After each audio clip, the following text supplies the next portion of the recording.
2013 সালে এই সাপ্লাই এই জায়গায় যে গণহত্যা হয়েছিল, যার নির্দিষ্ট সংখ্যা এখন পর্যন্ত আমরা জানি না।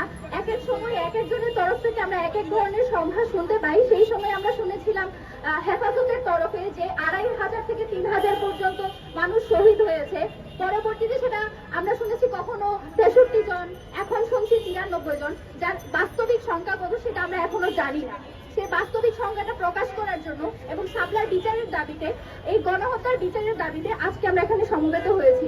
আপনাদের যদি একটু বলি, 2009 সালে পিলখানা গণহত্যার মাধ্যমে যে শুরুটা হয়েছিল এবং 2013 সালে স্বপ্ন গণহত্যার মাধ্যমে এই কনফিডেন্স আওয়ামী লীগ পেয়েছিল যে এই দেশে কাউকে মেরে গুম করে ফেলা কত সহজ। তার জন্যই 2024 সালে আওয়ামী লীগ জুলাইয়ের মতো গণহত্যা চালানোর সাহস পেয়েছিল এবং এই দেশে ফেসিবাদ কায়েম করার শক্তি, সাহস, কনফিডেন্স তারা 2013 সালে মেসাকার চালানোর মাধ্যমেই পেয়েছিল।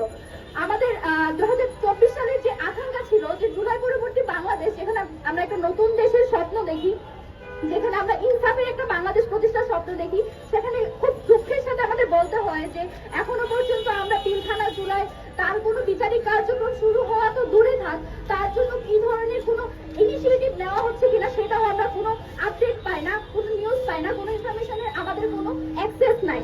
আর সবচেয়ে বড় কথা, আপনারা এখন দেখতে পাবেন বাংলাদেশের সেই জনগোষ্ঠী যারা কিনা ফেসিবাদ কায়েম করতে সবচেয়ে বেশি ভূমিকা রেখেছিল, যারা শাহবাগে গণজাগরণ মঞ্চের মাধ্যমে শাহবাগ আন্দোলনের নাম করে বাংলাদেশের দেশপ্রেমিক যেসব জনসাধারণ ছিল তাদেরকে ফাঁসিতে ঝুলিয়েছে এবং আওয়ামী লীগকে এই কনফিডেন্সটা দিয়েছে যে ফেসিবাদ কায়েম করলেও তাদের পেছনে শক্তি হিসেবে তারা সবসময় আছে।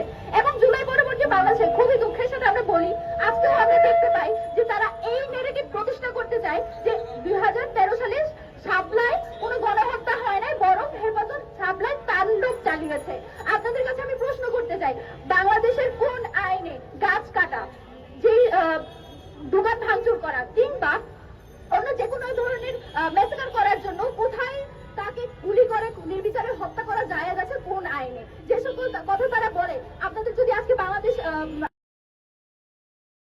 যদি রেফারেন্সে বলি, সেখানে স্পষ্টতই উল্লেখ করা রয়েছে যে আওয়ামী ক্যাডাররা বইয়ের দোকানে আগুন লাগিয়ে বিভিন্ন জায়গায় ভাঙচুর করে সেইটাকে নাম দিয়ে হেফাজতে যে সকল লাশ, যে সকল মানুষ শহীদ হয়েছে তাদের উপরে দায় চাপানো হয়েছে তারা তাণ্ডব চালিয়েছে।